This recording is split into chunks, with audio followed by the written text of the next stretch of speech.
I am 26 years old. I'm from Bangalore, and I think we would be covering a lot in our little session today, and my story will come across with the session. So I think let's leave the suspense for the story. Yeah, as long as we're speaking on mental health aspects in cancer patients and survivors, I think in today's society, we all know that mental health is not something which many people are aware of. And even if they do, they kind of downplay its magnitude. And you personally being a survivor, could you like give us an insight about what it's like living through a mental health issue? See, basically, it's not easy. It's not at all easy to have a mental health issue. Okay, see, there are a lot of people who are silent, silent survivors. They battle this illness by themselves without a diagnosis, without therapy. They do it by themselves. They are the people who basically we need to reach out to, and there are also people like me who have been officially diagnosed, who do take medication, who go for therapy, and who have battles every single day. And there are people who stand out and speak like me, which is a bit more challenging, a bit difficult, because the society up front, like society altogether, do not accept certain kind of illnesses, especially mental health, because it's not the same as any other physical ailment. Because the thing about mental health is we do not have a blood report. We do not have um, blood report telling you that our WBC is high or our platelets are low to tell you that we are suffering from depression. It goes out through our symptoms. And when we display our symptoms up front, it is shut down a lot by a lot of people.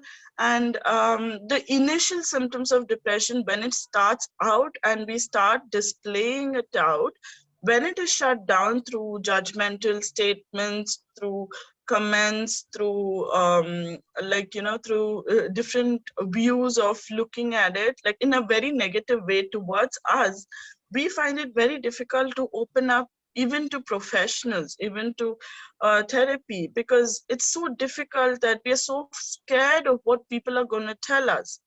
So I think there's lot to be done on mental health and to be spoken about, because a lot of people think people do that to gain attention. They do that to just gain attention from people. Is the biggest thing, is what they think mental health is all about, when it is not. It's a huge cry for help, because the mind is not willing, the mind is exhausted, and there is no medication that will tell you live to see another day. There's no medicine which you can take to tell you that. It's only a lot of strength that you need to get from your loved ones at that particular time. A little bit of therapy, a little bit of medication does help, but a lot of help does help when it comes from the loved ones. So I think we need to shower upon mental health on that, you know. Okay. So, out of all the people who know you, I think many of us know that you come from a family of survivors. In fact, your dad is a Yes. cancer survivor. So, would you like to tell us about what it was like being diagnosed with cancer for him? How did you guys get to know he had cancer? That was a huge that was the first kind of first bullet that hit our family, like the first bomb that hit us. It was when I was 9 years old, and that was in 2004. He was diagnosed for cancer, and he was diagnosed for chronic myeloid leukemia. My parents obviously did not want to tell the children that, okay, there is a cancer, there's the word cancer in the family. But me being the older child, I kind of snooped about and got to know that my dad has cancer, but I did not tell my parents, because I always thought that, it's, why should we worry our parents? That's the first thing that comes to any kid's mind. we would never go, especially when it comes to an Indian society, we never go to our parents with our problems, because we always think that our parents are already suffering through so much. They have their own issues, that we should like give them less of a pressure. So I followed the same thing of any Indian kid, and I kept it to myself. 2 years went by very well when he did very well with the drug, and he was doing great. He was doing great in his job. He was doing great with the medication. But all of a sudden, on October 2006, during that time, we got his results, and it was a final stage. He had no symptoms. He had he just had a bit of a fatigue, but his body otherwise showed no symptoms, and it was just the final stage. The blast cells had come back, and it was make a decision at gunpoint moment, where we had to decide whether he had to undergo a bone marrow transplant, or should he wait for the death's call, what is going to happen. And it was a quick decision, a good decision that my parents took to fight the disease, to fight the cancer. And both of them packed their bags and went to Christian Medical College, Vellore, to fight the bone marrow. To undergo the bone marrow transplant and to fight the cancer cells. And it was a very tough journey, because all of a sudden your parents are leaving you at home, and they're 300 kilometers away, and every day was like a challenge. And it was like the responsibility of the house had already showered upon me. It was just like, here, take over the house. We were under our grandparents' care, but my grandmother is schizophrenic, and she is not really she had anxiety issues, so she never really knew what was exactly going on. And we had trouble with our homework, small little things. It mattered, because our parents were always there, to help us with our homework, to do anything and everything, to iron our uniform, small little things like that. So we had to do that by ourselves, and it was very scary. But the scariest was when we went to see him. So he wanted to see us before his transplant, and we were so excited. We three, my sister and I have a younger sister. My sister and I, my grandparents, we went to see him, and we were so excited. We took our books to clear our doubts. We were just waiting to see our parents. But it had been so long, almost a month, and it was a long time to be separated from our parents. And we went to the hospital, and the first thing I did was I ran to my dad to hold his ear. I have a habit of holding his ear, and my mother stopped me. She said, "No, don't touch him." Um, that was the first time I learned what is a sanitizer, because you're supposed to sanitize yourself before you touch him, because he's prone for infections. And I felt so bad that that I could not touch his ear, and he was looking so weak. That strong man who left my house, that strong hero I looked up to, was attached to tubes. He had become dark. He had lost his hair, and because of chemo, and he had like so many tubes attached to him. That strong man was looking so weak, but there was something in his eyes, and that smile of his gave me the strength that he will come back. That promise that he told the other day when he left kept ringing in my ear, and I knew he would come back, and he kept fighting the illness. And it was a very emotional moment for all of us that day, because when we were leaving, my sister kept hugging my mother and crying, and she wouldn't let go, because she was like, "When will you come back? The cook's idlis are very bad. You come and make us soft idlis." She was more worried about the idlis and small little things. She was just like in fourth standard at that time. But I decided that I would be strong. I was 11 years old then. I decided that I will not shed it here, because we need someone to hold the family together at the time of crisis.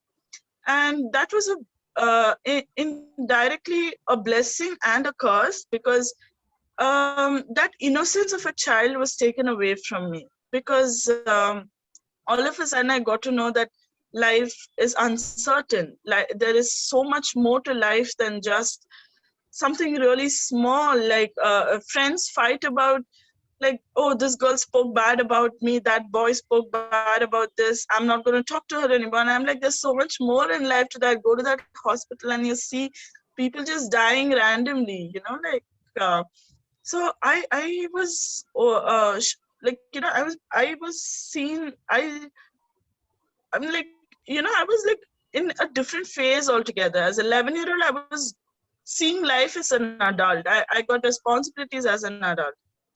On December 17th, I still remember the day. It was a Friday. My parents, we got a call. So we all go to play, and we came back, washed up, did our homework, and we got a call. And my mother calls us, and she tells us, guess what? I know that you might have school tomorrow, but you go to sleep by 10:30. You keep the door open. We are coming home. I'm like, oh my God, you're coming home? We are not going to sleep at all. You come home.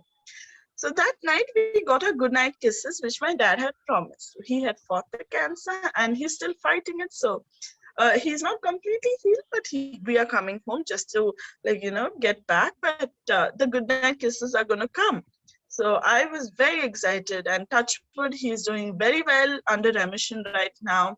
It's been 15 years, and he's doing very well in his career, in his health wise. He's a handsome man. Nobody will look at him and tell he's 52, and he's a father of a 26 and a 23-year-old, like he is enjoying his life, going for his bike rides, and he is living his life. So Yeah, that's the little, yeah. like you said, like we have our lives planned out, and then suddenly this heavy word comes in our life, cancer. I mean, it's a heavy word for our souls, and we just don't know what to do with the future anymore. So, how do you think after he was cured? I mean, after he survived cancer, how do you think it was? How did he find a new normal to his life? You just can't go back to your old ways, right? You have a new perspective to the life. So, how did you guys To find the your new left. normal? The new norm was a little different. It was a bit different because I think for my mother, she always has that fear, like, what if it comes back? What if it comes Right. back? A small little fever, a little cough. If my dad falls sick at home, everybody is on their toes, getting him something, like, like until he is normal, all of us are worried. It is always there, even today, like even till today it is there, because just day before yesterday he had a little stomach upset, and he doesn't tell us, but we get to know from his face that he's not keeping well. He won't tell us because he knows the three of us pamper him and we worry, so he won't tell us. But he, like, we worry, but I think he has taken it really well. He has taken this as an, he always tells in his talks that it was, bone marrow transplant was a journey to his mother's womb and back. So he always tells that this is the second life he's given. And he tells us that he has two birthdays. He has his birthday, he was born into this world on May 14th, and on November 7th was the day the bone marrows gave a life to him. They fought the cancer and they gave the life to him. So he had a willpower. He even today talks about willpower very strongly. He always tells that I always did my auto suggestion, told my cancer cells to leave. They told, I advised them, I thanked them for being in my body, for giving me life up to this stage. Now please leave. It's time for the new cells to come in. So he spoke to his cancer cells. He did not hate them. He did not, have a negative thought towards them. He thanked them and said, "Thank you for being here. It's time for you to go, and a new life is coming out for me." So it was like that for him.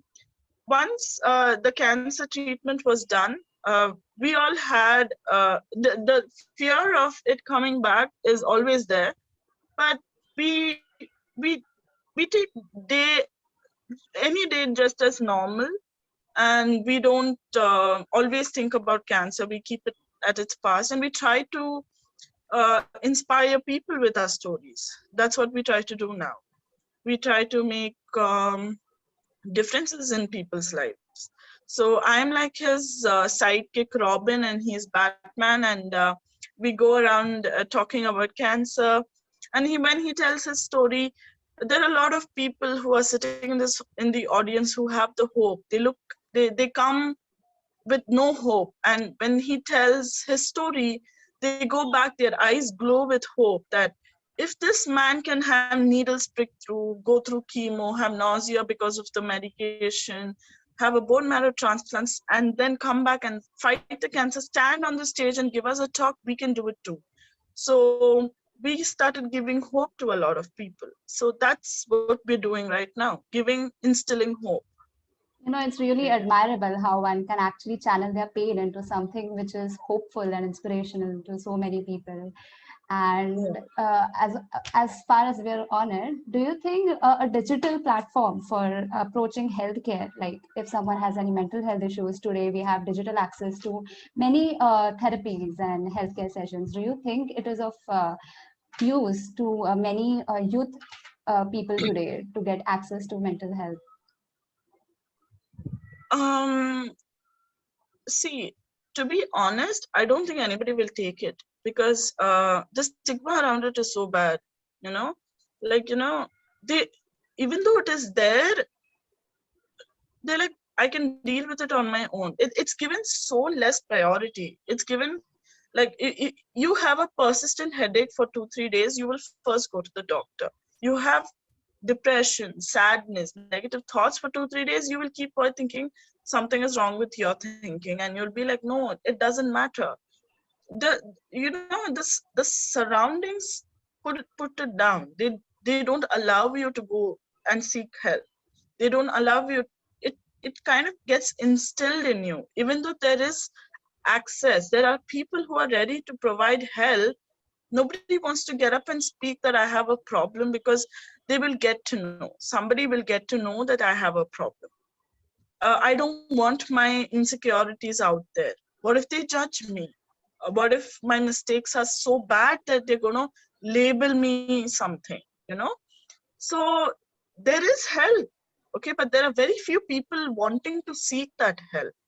There are very few. It includes me also, because when I was in school was when my bouts of depression started. We had it's compulsory in every school to have a therapist. Like every school has a counselor. So once a week or once a month we have a counselor class coming to class and talking to us about, if you have any issues, you can come and talk to us. I never had the guts to go talk to her. I never, even though we had sessions, I always thought they're gonna judge me. They're gonna have a like a, oh my god, reaction to my feelings. Like they're gonna freak out with the way I think. And another thing what I thought was, they would never understand what I'm going through. So how will they know how I feel? Even if they say I understand, how will they know how I feel? So that would always question me. That is why I started speaking, even though I did get a lot of I have my negative thing regarding my me opening up about my mental health very much publicly. uh, the thing which was the negative impact on it was, a lot of people commented a lot of stuff, and it was really it was really weird, because they were like, oh my god, who will marry you if you talk about your mental health? That was the first thing they asked me. Talking about your mental health, who will marry you? Oh, you have a mental illness, you're doing it for attention. Again, I got back all those same statements that was made to me when I was a teenager. But my main reason was to tell that there are people who are out there who suffer the same way you do. And that thought you have in your head that they don't understand is a lie, because the people who you talk to who are professionals, They might not completely understand, but they know where you're coming from, and they are not going to judge you because they study your brain, they study your response system. And it's okay to seek help when you need it, there's no harm in seeking help. So the digital part of the whole thing, I think it's more that we need to like talk about it's okay to seek help rather than there is help there. you know it's okay to seek help is what has to be reached out to. Right. I think from someone who's actually going through a certain negative phase in his life, that person will always feel that the person next to me won't be able to understand me. And maybe it would hinder that person from expressing himself and talking about it. So, what is it which the loved ones around you or your family could do to make you feel more comfortable about talking about it? How can they support you in those dark times which you have? The biggest support, my family, okay, loved ones is see, everybody has to have, according to me, okay, has to have that one inner circle who they can rely on, the 2 a.m. friend or 2 a.m. person, okay, that where you can just call up and just cry or just call up and just laugh, whatever. That particular person, everybody has to have one or two people in their circle, okay. My circle includes my dad, my mom, my younger sister, my 2 little cats, and 2, 3 of my friends. That's it. Nobody else. I don't have a huge circle. I don't go about and like I don't do that. I just these people are my ecosystem at the time of my need, and I'm grateful to have them. So what they do is, first thing is I inform them that something is not okay with me. I tell them that look, I'm undergoing a phase right now. So please be aware, because one thing is when you're living in a family system, the external environment can impact you. When you're depressed, the external environment, like for example, if your parents fight, that fight can also impact you in a very way, in a lot of ways you don't even know. You will not realize that it is impacting you, but it will impact you deeply some way or the other. Okay, so I tell them so that they would not be the trigger to worsen whatever is happening to me. Same thing when I go into mania. I tell them, look, I'm going into mania. I may make impulsive decisions. I might make a few mistakes, but I want you to help me to be aware. So this happened when there's a lot of transparency in communication between you and your family and your inner circle. It's important that the people you involve in the inner circle can trust you and you can trust them equally. It should be a two-way thing. The relationship should be a two-way road. It cannot be a one-way thing. Like it cannot always be that way. And also, the person in your inner circle will not always be in a position to give you care all the time when you need it. So you should be ready for that also. Like you should also be prepared for that. But my family has been very supportive in my during my depression. First, they did not have any idea what to do, nor did I. Depression came to us like the second atom bomb, just like cancer, because we had no idea. And because my grandmother was diagnosed with depression, it was the old times. They did not have therapy then. It was not a big. It was just not addressed properly, and she suffered a lot. She was having anxiety issues, and she was paranoid her whole life, and she passed away. So my dad took a decision that he won't make the same mistake he did with his mother with me. He wanted me to have a normal life. He took a year off from his career, and he took me for therapy sessions. He took me to the doctors. He sat with me after my therapy. He sat with the doctor, and he discussed with him, how do we help, how can we make Sangeetha's life better. So he made his efforts. That I have to be thankful to my family for wanting my happiness and not just pushing me aside or pushing my problems away by just telling me that it's not a big deal. We dealt with cancer, we'll deal with this also. But I was told by my father himself that you are Param's daughter, like he gave me the usual pep talk, like you're Param's daughter. I had the willpower, I fought the cancer, you will do it too. I waited for him to finish the pep talk because I know that his energy is all strong. I waited for him to finish his pep talk and I told him, Appa, your body gave up on you, but your mind was still strong. Your mind still wanted to live. Your mind helped you through the cancer to fight it. Here, my body is perfectly fine. My mind doesn't want to live. My mind doesn't have the willpower. My mind doesn't want to see another day. It doesn't want to see a flower bloom. So it's not the same thing. Your willpower and my willpower is not the same thing. I don't even have a willpower. So we are fighting we have fight. You fought something else, and I am fighting something completely different from what you have gone through, and we can never compare it. It's two different challenges altogether. That day he realized something, and he never ever compared my depression to his cancer.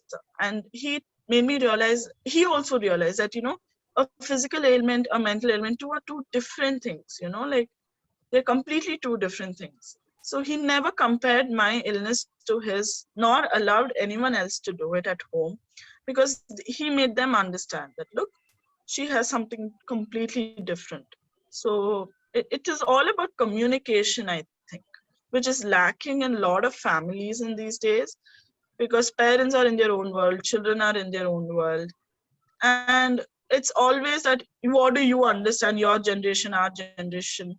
It's always that fight that happens. But I think if you all just sit down at your dining table and just have a conversation, let there be noise, let shout at the top of your voice. But your family is the only people you can lean back on. It doesn't matter where you are in the world. You might say your parents hate you or vice versa, but no matter what happens, if you're in prison, the first person you will call is your family, and they will come. No matter whom you call, your family is for sure to come, your inner circle. Right. So that is my take on this.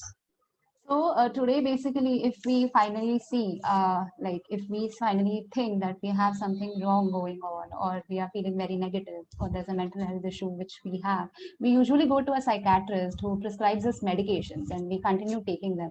But there's also a parallel treatment available that is called as therapy, right? A psychologist to which we go. How important do you think seeking therapy is when we go through a mental health issue? Yes, this is one of the biggest mistake I have made by going to a psychiatrist, because in the West, like you introduced me with international conferences, right? So in the West, when I went to the international conferences, there they have a system that how it works. It's a team. The psychiatrist and the psychologist work together. Okay, because when it comes to a mental health issue, it cannot be treated symptomatically. The core issue has to be dealt with. When it comes to cancer, you're treating with symptoms. Fever, cough, cold. You will give medication for that particular symptom. So the same thing happened with me. My parents didn't know, they didn't have the idea. And what happened? I went to a psychiatrist. I was taken to a psychiatrist. Every symptom of mine, I had a medication for it. I had an anti-anxiety, I had an antipsychotic, mood stabilizer, antidepressant. I was on 11 pills in a day. And that's a lot to take in. When I went to the psychologist, nothing was happening. Like, I was going to a psychologist, but the core issue was never dealt with. In the West, the team of doctors work. The patient first goes to a psychologist, and we spend 1 hour with the psychologist where we talk our problems. Where the psychologist, what is a psychologist study? The response system of the mind, how the mind works, how the whole system works, what's the whole thing behind, what's the personality issue, what's the relationship issue. That is what a psychologist study. What does a psychiatrist study? The chemicals in the brain, how the reactions happen in the brain. That is what the psychiatrist study. So when both of them meet together, they talk and understand about the patient's condition, whether it's a chemical reaction or whether it's a biological reaction or whether it's a response to the environmental issue. So whether this particular problem should be dealt with a medication or should be dealt with therapy. So patients are never overdosed, not overdosed, like, unnecessarily medically administered, in the West, because it's a whole system of doctors working. There are two doctors working with you together. Okay. But here it is not like that. Many people don't even take therapy. They just take medication and think that this medicine is supposed to make me happy, make me happy. Why am I not being happy? I'm taking medication for 10 days, I'm still not being happy. They increase the dose, and it's not going to help because the core issue is not dealt with. The core issue might be because of abandonment due to by some people, but that particular person might not be happy because he has the fear of abandonment of losing the current people that he has, which will not be dealt with a medication. No medicine will stop make people from leaving you, right? So therapy is as important as any medication. Unless your therapy in therapy, the medication will not do its job. It has to be meet me halfway. So it's kind of like therapy and medication work together, because the psychiatrist sees you only for 15 minutes. He has other patients to see. He will see the symptoms only. So when you go to him when you're sad, he'll put you on medication which will make you happy. When you go to him when you're very happy, he'll put you on medications which will make you sad. Not sad, like, which will normalize you. So the issue is never dealt with. You will never be like the person who will think sane. Like, you'll always be on that oscillating curve of symptoms. You are never dealt with the issue. So it's the stand we have to deal with. So not just the curve, not just, it's the whole system we have to deal with. So it goes in parallel lines. One thing shifts, the train goes, the patient is like the train. The train goes on a parallel line. If one line shifts, the train goes off track.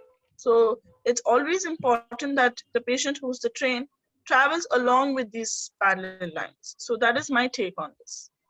Okay, so basically your family has gone through a lot. It has gone through depression, it has gone through cancer, it has survived a lot of things. And today we are again amidst a pandemic, right? A pandemic which basically affects an immunocompromised person. In fact, many cancer patients are at risk for it. So do you think it had any impact on your worries and anxieties about the cancer recurring? Yes, a lot. Because my mother and I work in insurance offices, and we both come under essential services. So we have to go to office. And in our office, we deal with the common public. So, and we deal with cash, so which includes contact. So there's no contactless for my mother and I. Okay, so we deal with a lot of people every single day. We meet a lot of people. My dad was also going to work. He never had a lockdown.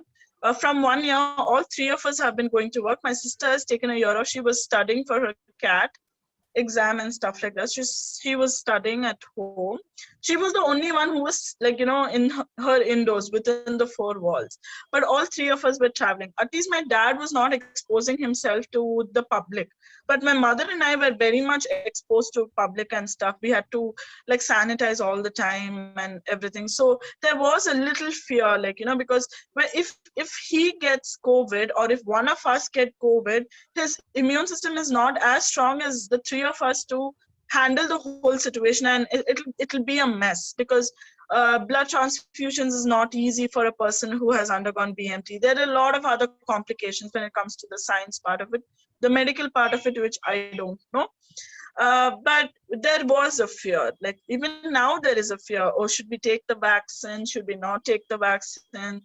Because both of them are above 45, and I think they have decided to take the vaccine. I'm not very sure, but the fear still persists. But I mean, we reached a stage in our life to take every obstacle as a challenge and to overcome it. Like, to give it 100% to overcome it. If we are not able to overcome it, maybe it was way above our heads, or out of our league.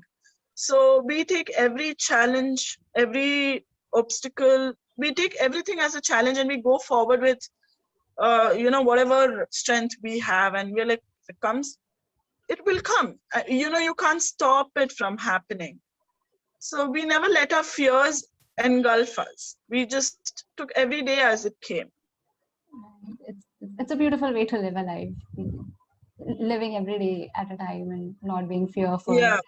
I think we Yes. have pretty much summed up most of the conversation today. And so before we finish up this session, would you like to give the youth of today a specific message about mental health before we end this session? Uh, Definitely, I would love to. And first, I will tell you that it's not just the youth who get affected by mental illnesses. It's people of all ages. It's just that at the teenage we have the chemicals and the hormones which is all going messed up in our head that makes us feel double miserable than everybody else in the world. Things that happen with you is okay. It's okay to be not okay. It's okay to feel sad. It's okay to take a break. It's okay to just cry. Nobody is going to judge you. Never judge yourself. That is the first thing I would like to say, because I struggle with that. I struggle with that a lot because I end up judging myself.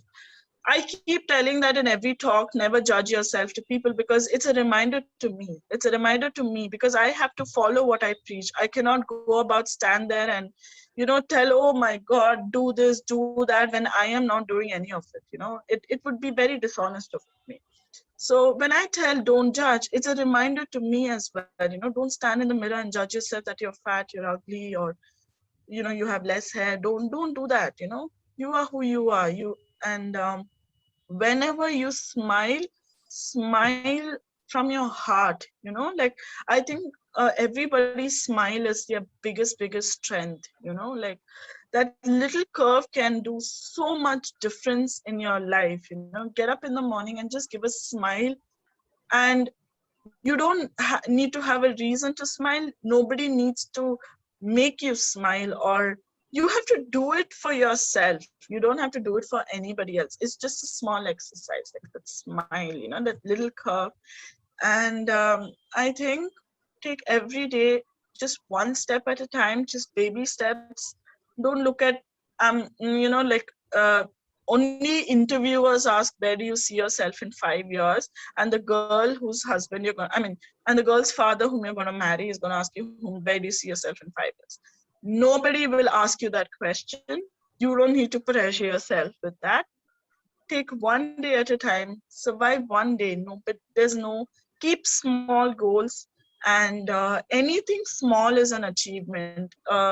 Achievements are something which are very much standardized by people. People tell you that this is first prize, this is second prize if you cross this particular line. But reward yourself for small achievements. Even like smallest thing, like you gave a hungry dog biscuits and some water today. So that is an achievement. Not everybody thought of it, but you did it because there's something, a small little goodness in you. So reward yourself for that. A small little eclair chocolate would do as a reward.